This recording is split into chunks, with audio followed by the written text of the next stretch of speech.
Nagpapatawa si Tito Soto. Balik ka ng Itbulaga. Baka hanapin sa akin ng kasama ko yung tipong maleta. It's all BS. Unassign nga present themselves as National Marites Council. Ayan. Ano sinasabi nila?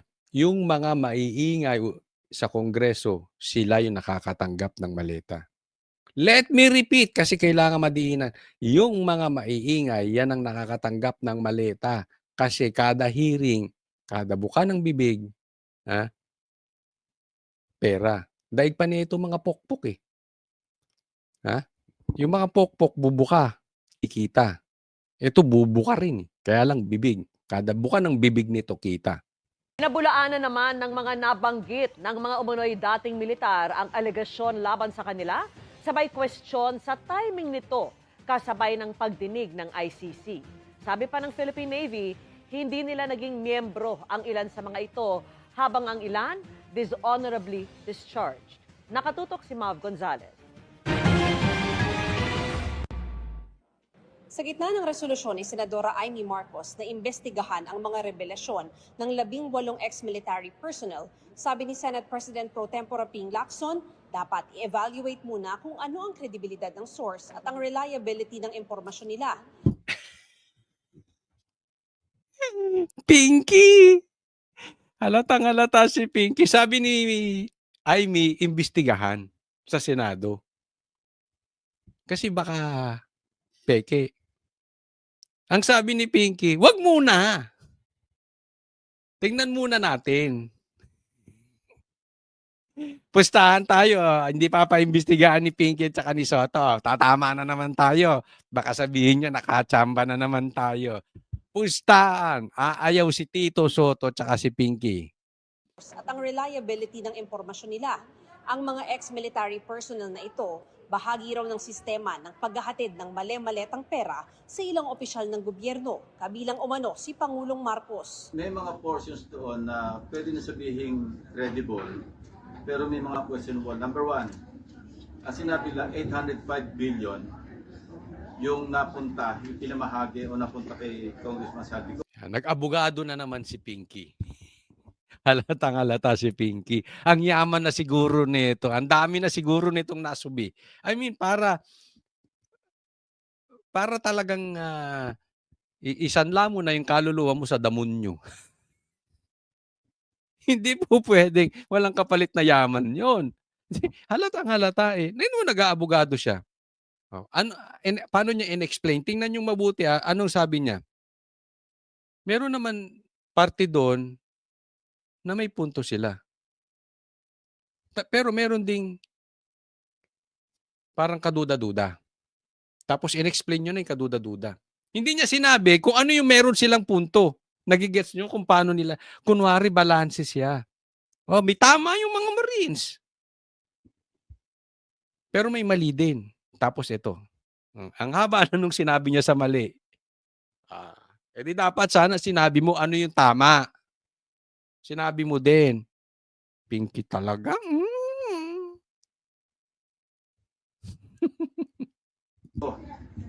Well, from 2023 to 2025, ang total amount ng flood control projects, 1.13 trillion.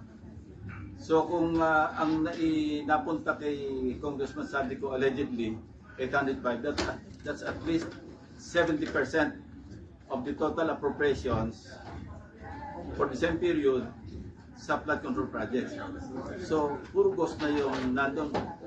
Saan manggagaling yung napunta kay Bernardo? Saan ang napunta kay Alcantara? So sobra yung computation. Sobra computation. Sumulat na So, ang punto rito, may napunta kay 800 billion. So, nasa 1.1 trillion yung pera ang nawawala. Parang ganon. Yung budget. 800 napunta na agad kay Sandro, kay Charis. So, ibig sabihin, 70% napunta sa kanya. Paano yung iba? In short, hindi tatali. I really don't know kung paano nyo kinompute yan.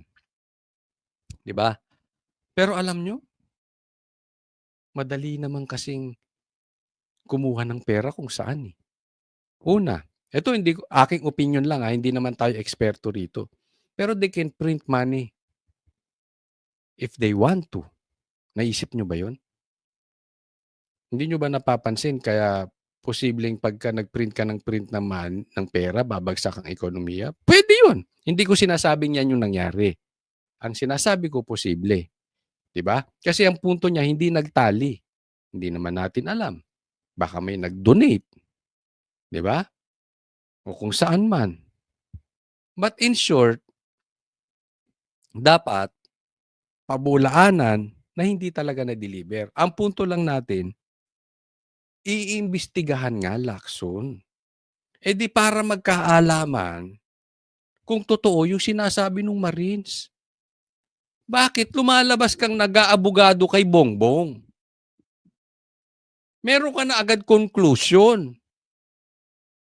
Eh senador ka. So kung kayo ang mag-iimbestiga, dapat you will appear hindi bias. You will appear fair. Wala kang pinapanigan. Eh as early as now. Parang abogado ka nung mga magnanakaw agad-agad. Oh, ba't hindi ba kayo bukas sa investigasyon? Hindi, ako nagtataka lang sa inyo ni Tito Soto. Bakit pagdating sa investigasyon, talagang stop agad. Stop! Huwag tayong padalos. Kasi yun ang suggestion ni Amy, huwag imbestigahan ito, huwag padalos-dalos. Rin daw si Lacson sa Philippine Navy, Army at LTO para alamin ang pagkakakilanlan ng mga nagpakilalang dating military personnel. May initial information from Philippine Navy na yung iba dishonorably discharged. A number of them were never members of the Philippine Navy. Yun. Okay. Ito. Ano sinabi ko sa vlog ko kahapon, dun sa mga nakapanood. Kung hindi kayo nakapanood, ako'y naglalambing sa inyo. Panuorin nyo yung para masundan po ninyo. Na-vlog ko yan kahapon, anong sasabihin? Kasi tahimik ang media, tahimik yung mga magnanakaw, tahimik yung mga the likes of Lacson. Nag-meeting. Anong sabi ko? Magmi-meeting muna yan, tapos ang sasabihin nila, isa lang. Pansin nyo, iisa sinasabi nila. Yung mga excuses nila iisa. Anong sinasabi ngayon? Anong binanggit ko kahapon sa vlog ko? Sisirain yung credibility ng Marines. Pero, hindi nila papatunayan na hindi nag-deliver kay Bongbong Marcos, hindi nila papatunayan na hindi nag-deliver kay Tambi. Sisiraan lang yung Marines. Ano sinasabi ngayon? Yung iba dyan, parang hindi daw member ng Marines. Yung iba daw dyan ay parang na-dismiss. Huwag kayong mag-alala. Kasi i-interviewin ito bukas. Bukas ng Banateros sa SMNI. Itong mga Marines. At itatanong natin lahat yan. Okay? So, pero ang punto rito, kung hindi ba sila Marines, yung iba dyan hindi talaga Marines, yung iba lang ang Marines. Tapos sasabihin ninyo na yung iba ay na-dismiss or kung ano man ang tawag nyo ron. Hindi ba sila pwedeng mag-deliver talaga ng mali-maleta, linggo-linggo, 3 times a week ng maleta kay Bongbong at saka kay Tambi? Di ba? Ano ngayon? O, halimbawa na lang, mamamatay tao yung 18 Marines na yun. Hindi ko sinasabing ganun. For example purposes only. For discussion purposes lang. Pagpalagay natin yung mga Marines rapists. Pero sila talaga yung kinuha ni Saldico para magbuhat at mag-deliver ng pera. At talaga namang nag-deliver sila kay Bongbong Marcos sa bahay niya. Ibig ba sabihin, hindi na totoo kasi rapist sila? Hindi ko po sinasabing rapist. Example lang yon. Anong punto natin dyan? Malabnaw yung excuses nitong mga to. Ang dali namang sabihin di ba? Kaya nga kino-compare ko yan sa addict. Ang dali namang sabihin, hindi ako addict. Magpa-drug test ako. Parang ganun, di ba? Ba't hindi mabanggit ni Bongbong? Ito, ang dali namang sabihin, hindi, wala kayong diniliver sa bahay. Wala.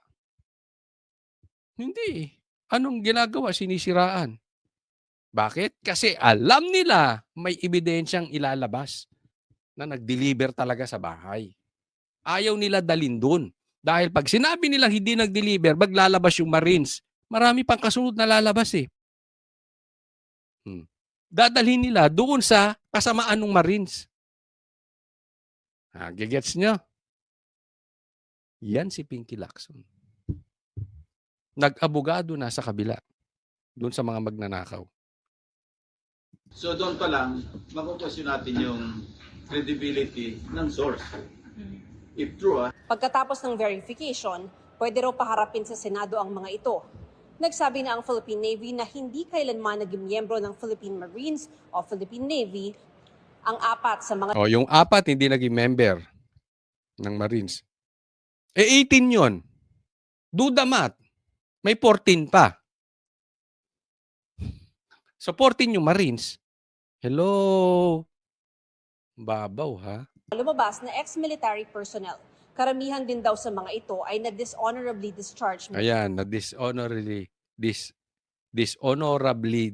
discharged. Ano ngayon? Kung sila talaga nag-deliver, anong gagawin natin? Nakita nila nag-deliver, anong gagawin natin? Mula sa serbisyo, habang ang ilan naman ay nakapagretiro ng maayos. Yung iba, nakapagretiro ng maayos. Ano masasabi nyo? 18 yan eh.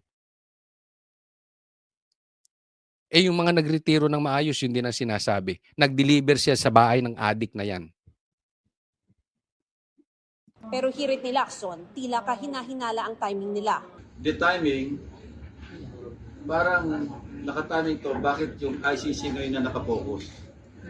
Ang pinoproject doon is napaka-corrupt ng ICC, di ba? Dahil nilagyan ng $2 million allegedly through former Senator Trillanes. Timing is suspect. Yeah, kasi timing ng ICC confirmation of charges. Alam nyo, ito sa akin eh. Ano ngayon? Di ba? Hindi ko sinasabing tiniming talaga nila. Again, for discussion purposes. Ano ngayon kung tiniming? Di ba? Dati namang sinabi na ni Saldico eh. Sinabi rin ni Gutesa. Yung sinasabi ngayon ng ex-Marines, pinatunayan lang yung sinabi ni Saldico. At sinabi rin ni Gutesa na member din na kasama nilang nagdi-deliver ng pera na Marines din. Oh. So ano ngayon kung itiniming? Di ba? So be it. But still, ang nakaw. Whether kailan mo i-announce. Ang timing din, yung ngayon, February 25, yung EDSA, 40th anniversary ng EDSA. So ano yung, sa akin kung ako yung mukhang merong political color, not just political color, mukhang merong destabilization na aspect. Mariin namang itinanggi ni dating Dito muna tayo kay Lacson. Sa kanya daw, merong political color. Pero tatandaan mo, 24 kayong senador. At may gusto na mga senador imbestigahan. So, may political color o wala, edi imbestigahan nyo. Hindi naman ikaw lang ang senador eh. Diba? And alam naman natin, anong political color mo? Lahat ng investigasyon patungkol sa ghost projects at sa maleta, haharangin nyo ni Tito Soto. Kung hindi nyo maharang ng todo, you delay. Tingnan nyo kung tama yung sinasabi ko. You observe Pinky Lacson and Tito Soto. Kung gugustuhin nila any kind of investigation or bago sila pumayag, laging may resistance. Mukhang merong destabilization na aspect. Mariin namang itinanggi ni dating Senador Trillanes na tumanggap siya ng $2 million o anumang halaga mula kay Ko para sa investigasyon ng ICC o anumang pakay. Gusto lang daw nitong i-discredit ang ICC proceedings laban kay dating Pangulong Duterte. Didemanda niya si Levy Baligod, Mike Defensor, Jason Sa at yung 18 ex-soldiers. Gawin mo. Ako sa totoo, ipapaliwanag ko sa inyo bakit gusto kong gawin niya yan. Sige, gawin mo. Sampahan niya raw ng kasong cyber libel sina Levy Baligod, Mike Defensor, ang 18 dating sundalo at lahat ng nagpapakalat ng kasinungalingang ito. Alam mo, bakla ka kung mananakot ka lang. Dapat yan, ginagawa mo bago ka mananakot. Pero kung hindi mo magagawa, bakla ka. Sinasabi ko na sa'yo. Demanda mo. At kung may inutusan daw siya para kontakin ang mga police official at politiko para ma-interview ng ICC, ano naman aniya ang mali doon? Nag-react na rin ang ilang mambabatas na nabanggit kaugnay ng issue. I will not dignify a tall story allegation. Ang nakakatawa ron, baka hanapin sa akin ng kasama ko yung tipong maleta. Corny mo. Sa tingin mo. Ako, sa tingin ko lang, sangayon kaya ang asawa niya sa stand niya ngayon. I don't know. Nakakatawa Nagpapatawa si Tito Soto. Balik ka ng Itbulaga. ron, baka hanapin sa akin ng kasama ko yung tipong maleta. It's all BS. Unassign nga present themselves as National Marites Council. Ayan. Ano sinasabi nila? Yung mga maiingay sa Kongreso, sila yung nakakatanggap ng maleta. Let me repeat kasi kailangan madiinan. Yung mga maiingay, yan ang nakakatanggap ng maleta. Kasi kada hearing, kada buka ng bibig, pera. Daig pa nito mga pokpok eh. Yung mga pokpok bubuka, ikita. Ito bubuka rin eh. Kaya lang bibig. Kada buka ng bibig nito kita.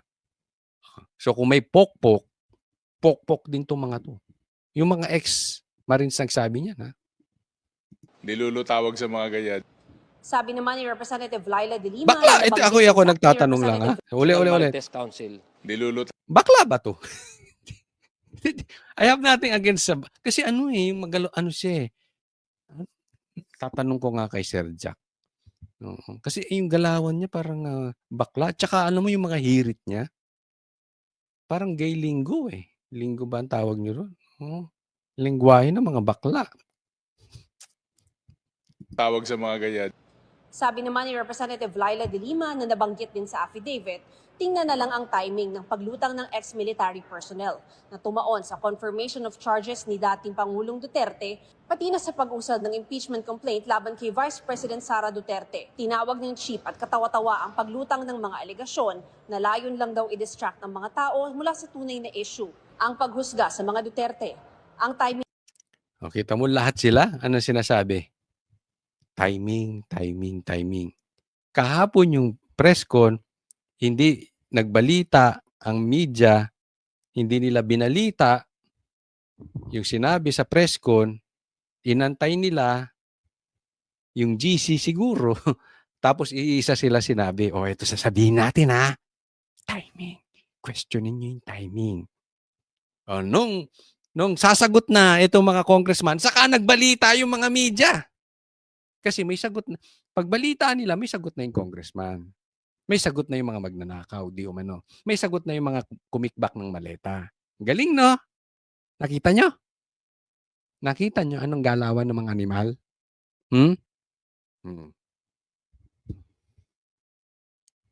Parang sinasabi mo, pagbibintangan kita, De Lima, ikaw, De Lima, mahilig ka sa driver. Nangunguha ka ng driver. Kunwari lang yan, kunwari lang. Lagyan natin sa picture ni De Lima. Nangunguha ka ng driver. Kunwari lang ito, for example purposes. Hindi mo itatanggi. O kunwari si Bongbong, adik ka Bongbong, adik. Hindi mo itatanggi. Sasagutin mo lang ako, timing. Yung timing ng pagsasalita mo, questionable. Anong iisipin natin? Di nangunguha nga ng driver si De Lima. Ano iisipin natin? Di adik nga si Bongbong, parang ganun. Di ba? Wala kayong masabi kung hindi timing. Yan ang umikot sa GC ninyo. Malamang. Ito, ganito natin sasagutin. Timing. Kaya kayo nakasagot ngayon. Pansinin nyo, yung media laging delayed magbalita. Sila delayed din mag-react. Pag nag-react pa, iisa sasabihin. Halata, no? Next, ito. Tingnan natin. Nako, eto. Nagkahamunan na. Nagkaamunan na. At ang sinabi, basahin po natin ang sinabi ni Mike Defensor. I challenge all those accusing the brave 18 ex-Marines and soldiers of lying to face them and call for a formal public hearing. Yan, nagkaamunan na. Public hearing. Test the claims under oath. Lahat kayo mag-under oath. Diba yan ang lagi nilang sinasabi? Ay, hindi kami papayag kay Saldico kasi hindi siya makapag-take ng oath. Ngayon, hinahamon kayo ni Defensor. Kaya nga sabi ko kay Trillanes, kung magdidemanda ka, magdemanda ka. Magdemanda na kayo, mga animal kayo. Bakit? Para naka-under oath kayo lahat. Kasi, pag dinimanda nyo at itinanggi ni Trillanes na hindi siya pinadalhan talaga ng pera, under oath din si Trillanes. Under oath din, etong mga to. Sige, go. Test the claims under oath, sabi ni Mike Defensor. Kaya nga anong sabi ni Amy? Imbestigahan sa Senado. Kaya lang, ayaw ni Pinky. Marami pa siyang etchebureche. Marami pa siyang sinasabi. I-test muna daw yung, hindi ko alam kung anong iti-test niya. Hindi ko alam. May drug test pa ata si Bongbong Animal na yan. Bakit? Ayaw nyo imbestigahan? Under oath. Di ba? Lagi nyong hinahamon. Pati si Gutesa, yung kanyang pagka-oath. Binigyan nyo ng duda dahil yung kanyang notaryo. Eto, naghahamon, under oath. Duwag kayo pag hindi kayo pumalag sa hamon ni Mike Defensor. Sabi niya, the truth does not fear scrutiny. Only those who wish to evade it do. Sa madaling salita, kung nagsasabi ka ng totoo, hindi ka takot, himay-himayin. Balikan ko ulit yung drugs. Kunwari, magbibintangan mo ako na addict. Sige, under oath tayo. Drug test tayo sabay, araw-araw. Hindi ako takot. Bakit? Hindi ako talaga addict. Never kong tinikman yan. Pero kung addict ako, takot ka sa drug test. Same. Yan yung sinasabi. Matatakot ka sa scrutiny. Ganyan na nga eh. You will evade it. Ano bang ginagawa ni Pinky Lacson? Ini-evade niya na. In protection doon sa mga magnanakaw.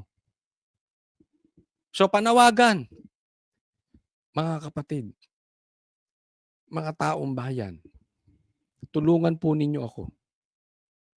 Ikalat po natin. Ikakat version ko ito. Tulungan ninyo ako i-share itong hamon na ito ni Mike Defensor. Pagtakot kayo sa hamon ni Mike Defensor, adik kayo. Pagtakot kayo sa hamon ni Mike Defensor, it means magnanakaw ka nga. Sige, let's do this. Public hearing tayo under oath. Marinig ng publiko. Ito gusto ko nagkakahamunan. Put your money where your mouth is. Diba? Postahan tayo. Hindi sila papalag. Bakit? Guilty. Kaya tulungan nyo ko. Ika-cut version ko to, abangan ninyo sa YouTube tsaka sa Facebook. I-share po ninyo itong hamon na ito. Tayo rin mismo hamunin natin. Magkaroon ng public hearing. Under oath. Para matapos na to. Magkaalaman. Kung nagsasabi ka ng totoo, hindi ka matatakot. At kung sa tingin nyo, dinidisregard ninyo ang kanilang mga sinasabi, gawin nyo rin under oath. Diba? Kung hindi totoo sinasabi nila. Kayong mga congressman, gawin nyo under oath. Diba? Tapos ang usapan. Hamunin natin sila. Tulungan nyo po ako.